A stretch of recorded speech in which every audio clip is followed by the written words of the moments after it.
이 세상은 모순 덩어리인 것 같습니다. 이 세상에는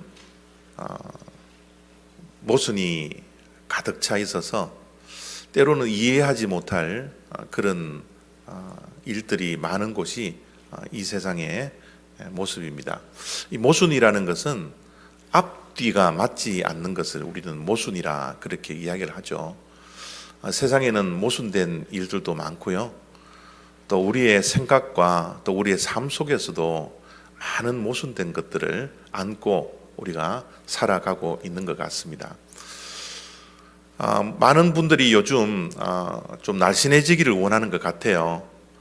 살을 좀 빼기를 다 원하는데 우리의 삶이 얼마나 모순되나 그러면 많이 먹으면서 살을 빼려고 그래요. 많이 먹으면 살 빼지 못합니다. 근데 살을 빼고 싶지만 우리는 많이 먹기를 원하는 거예요. 그래서 우리의 삶 속에 이런 모순된 일들이 얼마나 많은지 모릅니다. 우리들은 무엇을 살 때 품질 좋은 것을 사기를 원하죠. 이런 품질 좋은 것을 사기를 위해서는 그 정도의 값을 우리가 지불해야 합니다. 그런데 품질 좋은 것을 사기를 원하지만 우리는 값을 싸게 지불하기를 원합니다. 싼 것은 늘 비지떡이라고 우리가 배우고는 있지만 또 우리 부모님들이 늘 말했지만 우리들은 품질 좋은 것을 싸게 살려고 하다가 낭패를 볼 때가 많이 있습니다. 싼 것과 품질 좋은 것은 논리가 맞지 않는 거죠. 그런데도 불구하고 우리는 품질 좋은 것을 싸게 살려고 하는 그런 마음을 가지고 있습니다. 나이가 들면 들수록 이제 건강에 대한 관심을 많이 가집니다. 건강하려면 운동을 해야 되죠. 근데 건강은 하고 싶지만 운동하지 않는 게으름이 우리의 삶 속에 늘 있는 것 같습니다. 하루에 30분만 걸으면 정말 우리에게는 병이 찾아오지 않는다라고 걷는 것이 만병통치라고 그렇게 이야기를 함에도 불구하고 그것을 알고 있음에도 불구하고 건강해지려고 함에도 불구하고 우리는 참 운동을 하지 않는 그런 습관들이 있는 것 같아요. 건강해지려면 운동을 해야 합니다. 운동하지 않고 건강하려고 하는 것은 모순이라는 겁니다. 앞뒤가 맞지 않다라는 거죠. 여러분, 이렇게 모순 속에서 우리가 살아가는 것이 어쩌면 우리들의 인생의 발걸음인지 모르겠습니다. 정말 성탄절을 우리가 맞이하고 있는데 오늘 우리 최 권사님이 기도하신 것처럼 이 세상의 크리스마스의 모습은 우리 믿음이 바라보는 크리스마스와 정말 동떨어져 있는 모순된 크리스마스를 맞이하고 있는 것 같지 않습니까? 크리스마스의 주인공은 누구예요? 예수 그리스도입니다. 그런데 크리스마스의 주인공이 사라져 버렸어요. 산타가 주인공이 되었고요. 선물을 받는 것이 주인공이 되었고요. 그저 이 세상은 시끌벅적하지만 정말 예수 그리스도 크리스마스의 주인공은 온데간데 없는 그런 모순 속에서 이 세상은 크리스마스를 맞이하고 있습니다. 얼마나 모순되나 그러면 미국은 이제 메리 크리스마스라고도 하지도 못합니다. 해피 할러데이라고 그래야 된다 그러더라고요. 그저 예수 그리스도의 탄생을 축하하기보다는 그냥 며칠 동안 휴가 받는 그냥 공휴일에 불과한 그런 날이 되어버린 이 모순 속에서 우리가 크리스마스를 맞이하고 있는 겁니다. 이 세상은 모순 덩어리입니다. 우리의 삶도 모순 속에서 살아갈 수밖에 없는 것 같습니다. 오늘 우리가 읽었던 말씀도 어떻게 보면 모순 덩어리의 말씀이에요. 정말 앞뒤가 맞지 않는 그런 말씀을 우리가 보고 있습니다. 27절과 31절입니다. 요셉이라 하는 사람과 약혼한 처녀에게 내가 잉태하여 아들을 낳으리니 그 이름을 예수라 하라. 모순을 발견할 수 있습니까? 앞뒤가 맞지 않는 말씀을 발견할 수 있나요? 처녀가 아들을 낳겠다라는 거예요. 이게 논리적으로 맞습니까? 우리의 이성과 지성으로 이게 받아들여집니까? 여러분, 도저히 이해할 수 없는 모순이에요. 앞뒤가 맞지 않는 겁니다. 처녀가 아이를 낳는다. 여러분, 이 말은 우리가 정말 깜짝 놀라야 할 그런 말입니다. 처녀가 아들을 낳는다. 근데 요즘은 처녀가 아들을 낳는다 그러면 놀라지도 않더라고요. 그런 시대에 우리가 살고는 있지만 사실은 처녀가 아들을 낳는다는 것은 이게 말이 되지 않죠. 그러나 성탄절의 시작이 바로 이런 모순 속에서 시작을 하고 있더라는 거죠. 35절을 봅니다. 나실 바 거룩한 이는 하나님의 아들이라 일컬어지리라. 여러분, 처녀가 아들을 낳는 것도 모순인데 그 아들을 낳는 그 나시는 그분이 누구라고요? 하나님의 아들이라는 거예요. 하나님의 아들은 누구입니까? 사람입니까? 하나님입니까? 하나님이에요. 하나님의 아들이 이 땅에 인간의 몸을 입고 오시겠다라는 거, 인간이 되겠다라는 겁니다. 여러분, 어떻게 하나님이 인간이 될 수 있어요? 이거는 여러분 모순 덩어리 아닙니까? 기독교의 가르침이 모순 덩어리지 않습니까? 지금 천사가 마리아에게 와서 수태고지를 하며 예수 그리스도의 탄생을 이야기하는 이 모든 말들이 모순 속에 있더라는 거예요. 이것을 받아들일 수 있는 사람이 과연 몇 명이나 있겠습니까? 그 하나님이 인간의 몸으로 오신 것도 모순 덩어리인데 그 하나님이 십자가에서 죽는데요. 하나님이 죽는데요. 그것도 아무런 힘도 가지지 아니하고 아무런 힘도 발휘하지 못하고 나약한 모습으로 십자가에 달려서 우리 인간들처럼 모든 피와 물을 다 흘리고 십자가에서 죽는답니다. 누가요? 하나님이요. 우리 기독교는 앞뒤가 맞지 않는 모순 덩어리입니다. 여러분, 그 죽은 자가 3일 만에 부활하셨대요. 아니, 부활할 것, 다시 살 것 말라고 죽습니까? 왜 죽어요? 이게 말이 됩니까? 그냥 살다가, 계속 살다가 계시면 되지. 왜 죽다가 살아납니까? 이런 기독교의 가르침, 성경의 말씀들이 여러분 이해가 됩니까? 이게 앞뒤가 맞는 말이 아닙니다. 앞뒤가 다 틀린 말이에요.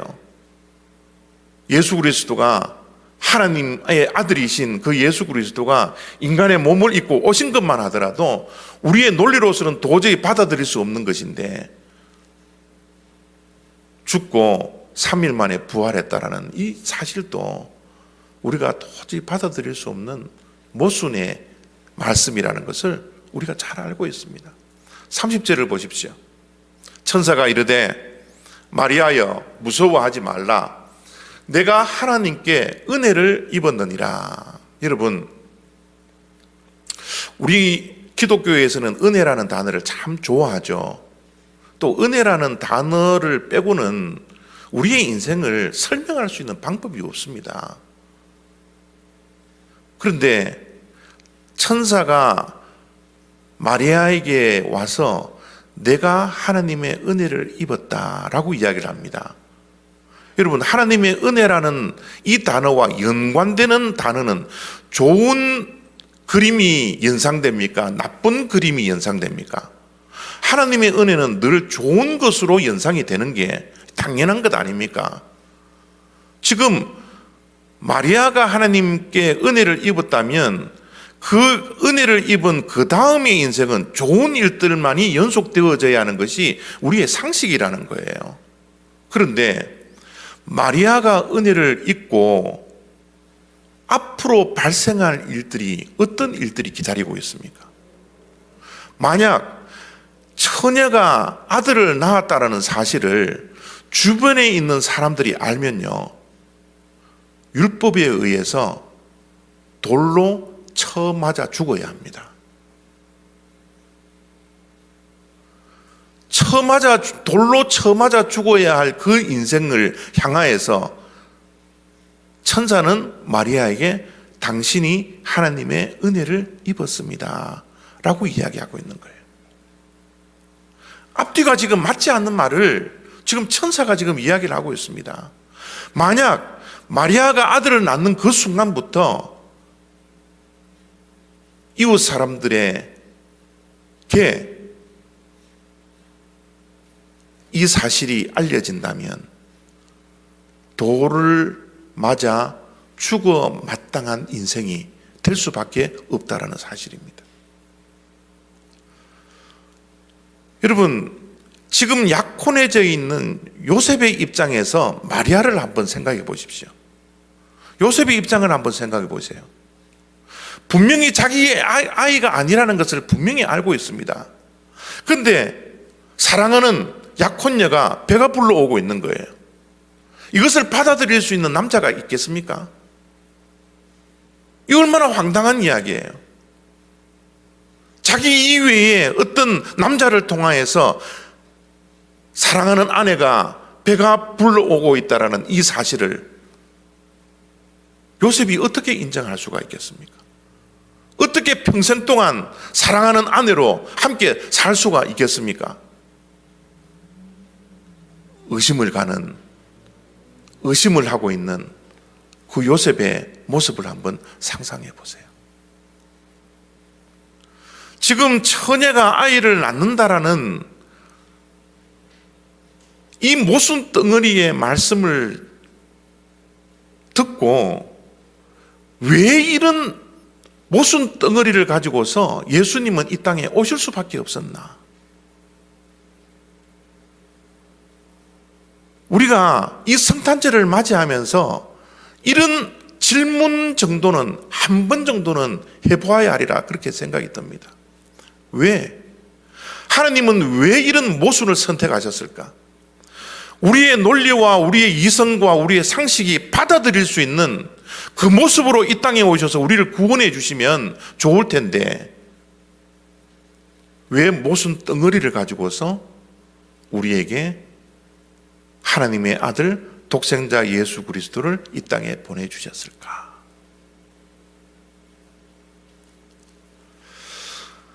모순을 풀 수 있는 유일한 단어가 무엇인지 아십니까? 이 세상에 많은 모순이 가득 찬 세상 속에서 우리가 살아갈 때 이 모순을 풀 수 있는 유일한 단어가 있습니다. 그 모순을 풀 수 있는 유일한 단어는 무엇입니까? 사랑입니다. 사랑이요. 우리가 앞뒤가 맞지 않아서 도저히 이해할 수 없고 도저히 받아들일 수 없고 도저히 내 것으로 받아들일 수 없는 그 모든 것들, 그 모순 덩어리를 풀 수 있는 유일한 한 가지입니다. 그것이 사랑이라는 거예요. 하나님이 인간의 몸을 입고 오셨다. 모순 덩어리입니다. 그러나 이 모순 덩어리가 풀 수 있는 유일한 해결책은 사랑이라는 단어를 이해해야 된다는 거예요. 그래서 요한복음 3장 16절 말씀 속에 왜 독생자 예수 그리스도 하나님의 아들이 이 땅에 오셨는지에 대해서 분명하게 설명하고 있습니다. 하나님이 세상을 이처럼 사랑하사 독생자를 주셨으니, 왜 하나님의 아들이 이 추한 세상에, 죄악된 세상에 인간의 몸을 입고 그 누추한 곳에 오셨는지 하나님이 어떻게 설명하십니까? 우리를 이처럼 사랑하셨기 때문에. 하나님의 사랑을 인간의 언어로 표현할 수 없어서 이처럼 사랑했다라고 하나님의 사랑을 표현하고 있습니다. 예수님이 33살에 십자가에 달려서 죽으셨습니다. 왜 죽으셨을까요? 왜 하나님의 아들이 죽을 수밖에 없습니까? 한 단어입니다. 사랑 때문입니다. 하나님에게는 죄송한 말씀이지만 하나님의 사랑은 눈먼 사랑인 것 같아요. 우리같이 이런 죄악 덩어리인 사람들을 그토록 사랑해 주셔서 하늘의 보좌를 버리시고 이 땅에 오셨을 뿐만 아니라 우리를 위해서 죽기까지 하시는 그 사랑. 여러분, 이게 눈먼 사랑이 아니고 어떤 사랑으로 우리가 표현할 수가 있겠습니까? 사랑은 그렇더라고요. 사랑하면 눈이 멀더라고요. 사랑하면 더러운 것도 받아들일 수 있고요. 추한 것도 더 이상 사랑하는 사람들에게는 추한 것으로 보이지 않더라고요. 사랑은 눈을 멀게 하는 것 같습니다. 우리는 매일매일 하나님 앞에서 배신하지만 하나님의 사랑은 눈이 멀었기 때문에, 우리를 향한 눈먼 사랑을 하고 있기 때문에 우리가 매일매일 하나님을 배신하더라도 하나님은 우리를 배신하지 않더라고요. 하나님은 끝까지 우리를 사랑해 주시는 하나님의 사랑은 정말 눈먼 사랑임에 틀림없습니다. 성경이 왜 모순 덩어리의 이야기로 가득 차 있습니까? 성경을 읽다 보면요, 정말 이해하지 못하는 일들이 얼마나 많은지 몰라요. 앞과 뒤가 일치하지 않은 일들이 얼마나 많은지 모릅니다. 왜 성경이 모순 덩어리, 모순으로 가득 찬 하나님의 말씀입니까? 성경은 하나님의 사랑 이야기이기 때문에 그래요.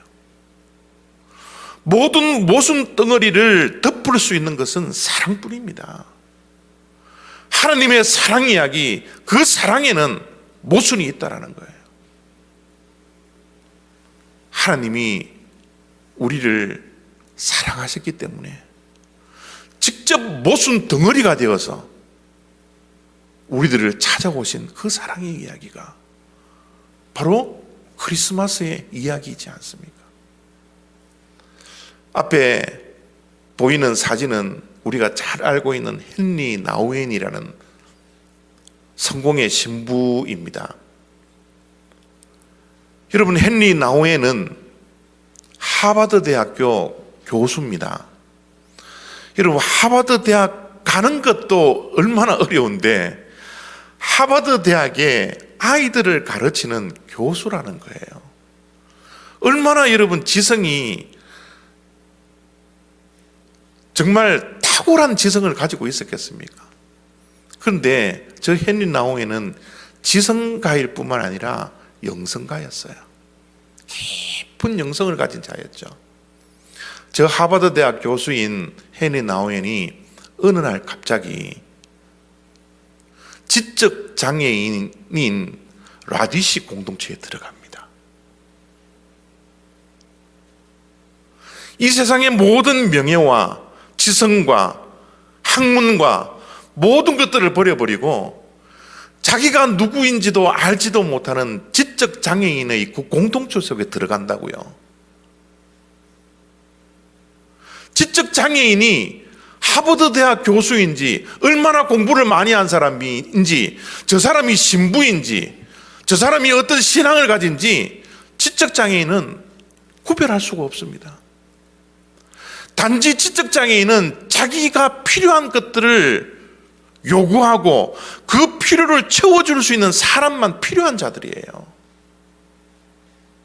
그런 자들에게 이 세상의 모든 것들을 버려버리고 라디시 공동체에 들어가는 거예요. 왜요? 왜 저런 일을 합니까?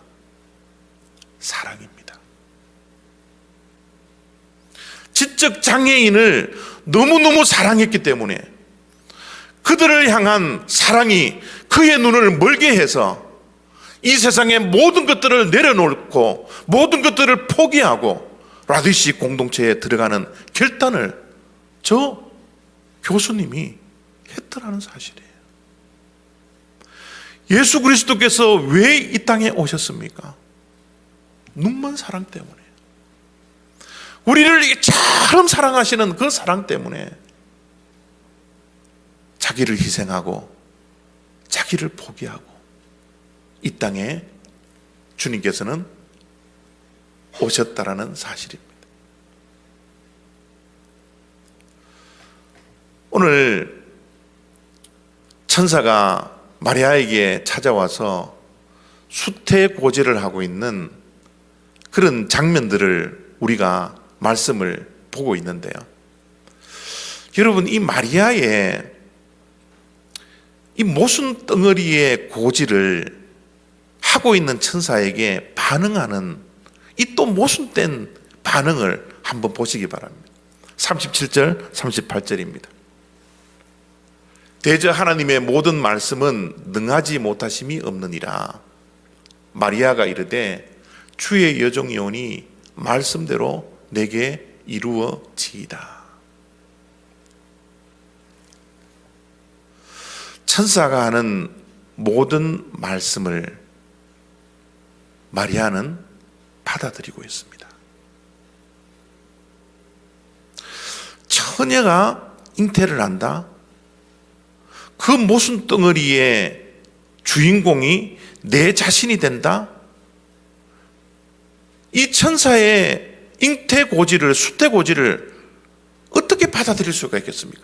나는 남자를 한 번도 경험하지 않은 처녀인데 내 몸에서 아이가 자란다? 이것을 어떻게 받아들일 수 있을까요?